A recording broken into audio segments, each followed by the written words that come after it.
राधे राधे। स्वागत है आप सबका आपके अपने चैनल निष्ठा कथा कहानी पर। आप सभी हमारे चैनल पर श्री रामचरितमानस के पाठ सुन रहे हैं, जो हम आपको अध्याय रूप में और हिंदी में सुना रहे हैं। उम्मीद करती हूँ कि ये अध्याय आप सभी को पसंद आ रहे होंगे। आज का अध्याय अगर आपको अच्छा लगे तो वीडियो को लाइक और शेयर ज़रूर करिएगा और कमेंट में जय श्री राम लिखना मत भूलिएगा। साथ ही साथ यदि आप हमारे चैनल पर नए हैं, ऐसे ही वीडियोस देखना पसंद करते हैं तो चैनल को सब्सक्राइब भी करिएगा। तो चलिए आज का अध्याय शुरू करते हैं। ऋषराज जामवान कहने लगे, मैं अब बूढ़ा हो गया हूँ, शरीर में पहले वाले बल का लेश भी नहीं रहा। जब खरारी खर के शत्रु श्री राम वामन बने थे तब मैं जवान था और मुझ में बड़ा बल था। बलि के बांधते समय प्रभु इतने बढ़े कि उस शरीर का वर्णन नहीं हो सकता, किंतु मैंने 2 ही घड़ी में दौड़कर उस शरीर की 7 प्रदक्षिणाएं कर ली। अंगद ने कहा, मैं पार तो चला जाऊंगा, परंतु लौटते समय के लिए हृदय में कुछ संदेह है। जामवान ने कहा, तुम सब प्रकार से योग्य हो, परंतु तुम सबके नेता हो, तुम्हें कैसे भेजा जाए। ऋषराज जामवान ने श्री हनुमान जी से कहा, हे हनुमान, हे बलवान, सुनो, तुमने यह क्या चुप साध रखी है। तुम पवन के पुत्र हो और बल में पवन के समान हो। तुम बुद्धि, विवेक और विज्ञान की खान हो। जगत में कौन सा ऐसा कठिन काम है जो हे तात तुमसे ना हो सके। श्री राम जी के कार्य के लिए ही तो तुम्हारा अवतार हुआ है। यह सुनते ही हनुमान जी पर्वत के आकार के अत्यंत विशालकाय हो गए। उनका सोने का रंग शरीर पर तेज सुशोभित है, मानो दूसरा पर्वतों का राजा सुमेरु हो। हनुमान जी ने बार बार सिंहनाद करके कहा, मैं इस खारे समुद्र को खेल में ही लांघ सकता हूँ और सहायकों सहित रावण को मारकर त्रिकुट पर्वत को उखाड़कर यहाँ ला सकता हूँ। हे जाम्बवान, मैं तुमसे पूछता हूँ, तुम मुझे उचित सीख देना कि मुझे क्या करना चाहिए।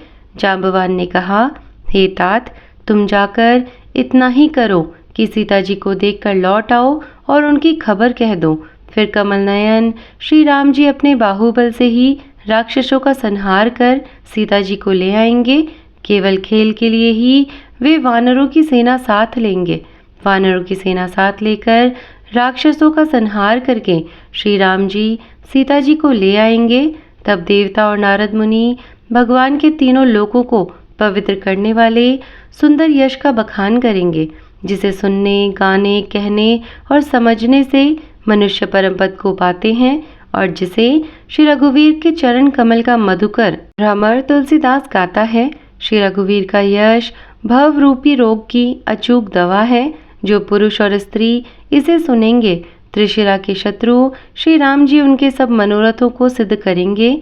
जिनका नीले कमल के समान श्याम शरीर है, जिनकी शोभा करोड़ों कामदेवों से भी अधिक है और जिनका नाम पाप रूपी पक्षियों को मारने के लिए बधिक व्याघ्र के समान है, उन श्री राम जी के गुणों के समूह लीला को अवश्य सुनना चाहिए। तुलसीदास जी कहते हैं, हे रघुनाथ जी, मैं सत्य कहता हूँ और फिर आप सबके अंतरात्मा ही हैं। सब जानते ही हैं कि मेरे हृदय में दूसरी कोई इच्छा नहीं है। हे रघुकुल श्रेष्ठ, मुझे अपने निर्भरा पूर्ण भक्ति दीजिए और मेरे मन को काम आदि दोषों से रहित कीजिए। अतुल बल के धाम, सोने के पर्वत, सुमेरु के समान कांति युक्त शरीर वाले दैत्य रूपी वन को ध्वंस करने के लिए अग्नि रूप, ज्ञानियों में अग्रगण्य, संपूर्ण गुणों के निधान, वानरों के स्वामी श्री रघुनाथ जी के प्रिय भक्त पवन पुत्र श्री हनुमान जी को मैं प्रणाम करता हूँ। जाम्बवान के सुंदर वचन सुनकर हनुमान जी के हृदय को बहुत ही भाए। वे बोले, हे भाई, तुम लोग दुख सहकर कंदमूल फल खाकर तब तक मेरी राह देखना, जब तक मैं सीता जी को देखकर लौट ना आऊं। काम अवश्य होगा, क्योंकि मुझे बहुत ही हर्ष हो रहा है। यह कहकर और सबको मस्तक नवाकर तथा हृदय में श्री रघुनाथ जी को धारण करके हनुमान जी हर्षित होकर चले। समुद्र के तीर पर एक सुंदर पर्वत था। हनुमान जी खेल से ही अनायास ही कूदकर उसके ऊपर जा चढ़े और बार बार श्री रघुवीर का स्मरण करके अत्यंत बलवान हनुमान जी उस पर से बड़े वेग से उछले। जिस पर्वत पर हनुमान जी पैर रखकर चले, जिस पर से वे उछले, वह तुरंत ही पाताल में धंस गया। जैसे श्री रघुनाथ जी का अमोघ बाण चलता है, उसी तरह हनुमान जी चले। समुद्र ने उन्हें श्री रघुनाथ जी का दूत समझकर मैनाक पर्वत से कहा कि हे मैनाक, तू इनकी थकावट दूर करने वाला हो, अर्थात अपने ऊपर इन्हें विश्राम दे। हनुमान जी ने उसे हाथ से छू दिया, फिर प्रणाम करके कहा, भाई, श्री रामचंद्र जी का काम किए बिना मुझे विश्राम कहाँ। देवताओं ने पवन पुत्र हनुमान जी को जाते हुए देखा। उनके विशेष बल बुद्धि को जानने के लिए परीक्षार्थ उन्होंने सुरसा नामक सर्पों की माता को भेजा। उसने आकर हनुमान जी से यह बात कही, आज देवताओं ने मुझे भोजन दिया है। यह वचन सुनकर पवन कुमार हनुमान जी ने कहा, श्री राम जी का कार्य करके मैं लौट आऊं और सीता जी की खबर प्रभु को सुना दूं, तब मैं आकर तुम्हारे मुंह में घुस जाऊंगा, तो मुझे खा लेना। हे माता, मैं सत्य कहता हूँ, अभी मुझे जाने दे। जब किसी भी उपाय से उसने जाने नहीं दिया, तब हनुमान जी ने कहा, तो फिर मुझे खा न ले। उसने योजन भर 4 कोस में मुंह फैलाया, तब हनुमान जी ने अपने शरीर को उससे दूना बढ़ा लिया। उसने 16 योजन का मुख किया। हनुमान जी तुरंत ही 32 योजन के हो गए। जैसे जैसे सुरसा मुख का विस्तार बढ़ाती थी, हनुमान जी उसका दूना रूप दिखलाते थे। उसने 100 योजन 400 कोस का मुख किया, तब हनुमान जी ने बहुत ही छोटा रूप धारण कर लिया और वे उसके मुख में घुसकर तुरंत फिर बाहर निकल आए और उसे सिर नवाकर विदा मांगने लगे। उसने कहा, मैंने तुम्हारे बुद्धि बल का भेद पा लिया, जिसके लिए देवताओं ने मुझे भेजा था। तुम श्री रामचंद्र जी का सब कार्य करोगे, क्योंकि तुम बल और बुद्धि के भंडार हो। यह आशीर्वाद देकर वह चली गई। तब हनुमान जी हर्षित होकर चले। समुद्र में एक राक्षसी रहती थी। वह माया करके आकाश में उड़ते हुए पक्षियों को पकड़ लेती थी। आकाश में जो जीव जंतु उड़ा करते थे, वह जल में उनकी परछाई देखकर उस परछाई को पकड़ लेती थी, जिससे वे उड़ नहीं सकते थे और जल में गिर पड़ते थे। इस प्रकार वह सदा आकाश में उड़ने वाले जीवों को खाया करती थी। उसने वही छल हनुमान जी से भी किया। हनुमान जी ने तुरंत ही उसका कपट पहचान लिया। पवन पुत्र धीर बुद्धि वीर श्री हनुमान जी उसको मारकर समुद्र के पार गए। वहां जाकर उन्होंने वन की शोभा देखी। मधु पुष्प रस के लोभ से भौरे गुंजार कर रहे थे। अनेकों प्रकार के वृक्ष फल फूल से शोभित हैं। पक्षी और पशुओं के समूहों को देखकर तो वे मन में बहुत ही प्रसन्न हुए। सामने एक विशाल पर्वत देखकर हनुमान जी भय त्याग कर उस पर दौड़कर जा चढ़े। शिव जी कहते हैं, हे उमा, इसमें वानर हनुमान जी की कुछ बड़ाई नहीं है। यह प्रभु का प्रताप है जो काल को भी खा जाता है।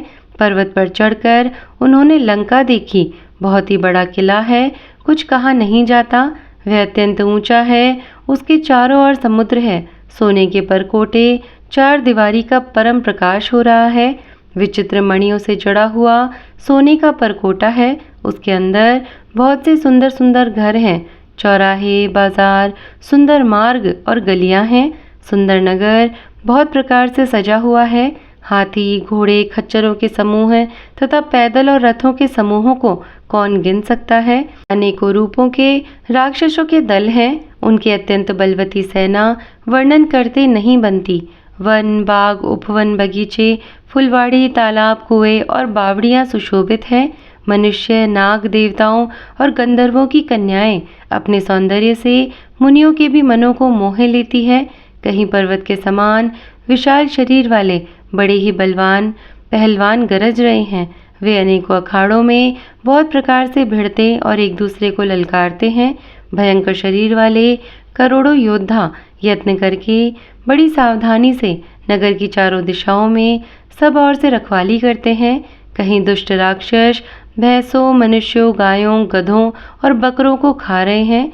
तुलसीदास जी ने इनकी कथा इसलिए कुछ थोड़ी सी कही है कि ये निश्चय ही श्री रामचंद्र जी के बाण रूपी तीर्थ में शरीरों को त्याग कर परम गति पावेंगे। नगर के बहुसंख्यक रखवालों को देखकर हनुमान जी ने मन में विचार किया कि अत्यंत छोटा रूप धरूं और रात के समय नगर में प्रवेश करूं।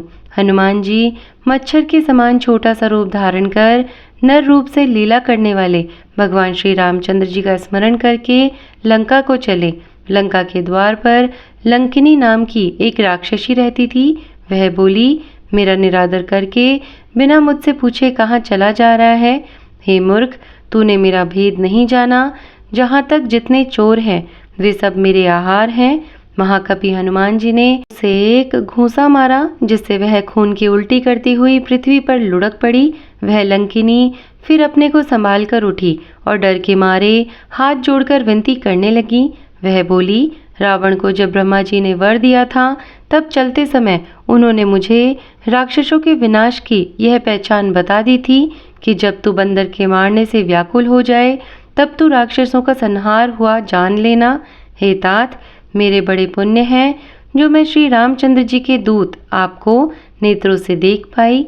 हे तात, स्वर्ग और मोक्ष के सब सुखों को तराजू के एक पलड़े में रखा जाए तो भी वे सब मिलकर दूसरे पलड़े पर रखे हुए उस सुख के बराबर नहीं हो सकते जो लव क्षण मात्र के सत्संग से होता है। अयोध्यापुरी के राजा श्री रघुनाथ जी को हृदय में रखे हुए नगर में प्रवेश करके सब काम कीजिए।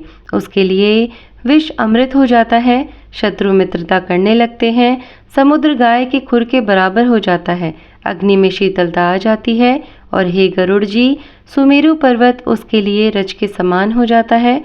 जिसे श्री रामचंद्र जी ने एक बार कृपा करके देख लिया तब हनुमान जी ने बहुत ही छोटा रूप धारण किया और भगवान का स्मरण करके नगर में प्रवेश किया। उन्होंने एक एक प्रत्येक महल की खोज की, जहां तहां असंख्य योद्धा देखे। फिर वे रावण के महल में गए।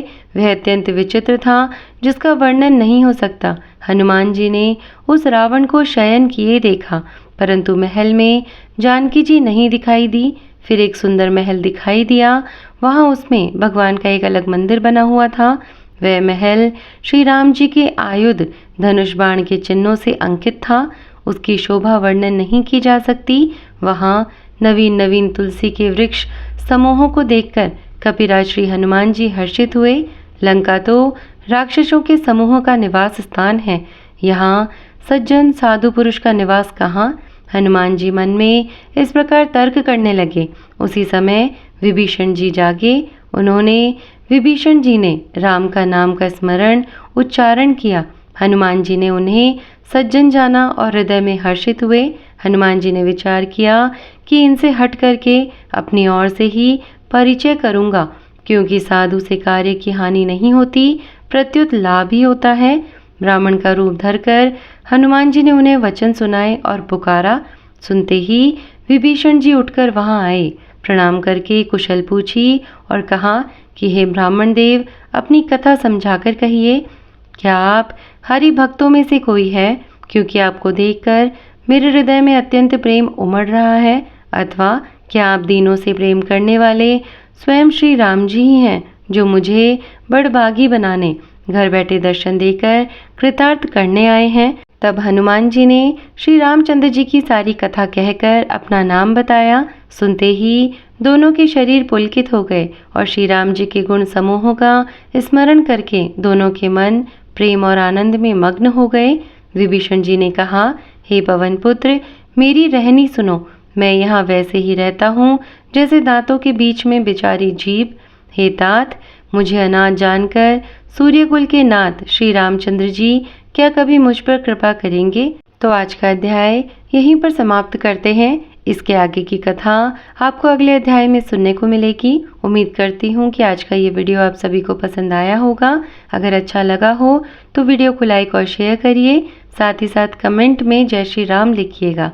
और हाँ, यदि आप हमारे चैनल पर नए हैं, ऐसे वीडियोस देखना और सुनना पसंद करते हैं तो चैनल को सब्सक्राइब भी करिए, क्योंकि मैं अपने चैनल पर इस तरह के वीडियोस लाती रहती हूँ। तो मैं मिलती हूँ आपसे अगले अध्याय के साथ में। तब तक के लिए धन्यवाद। राधे राधे। जय श्री राम।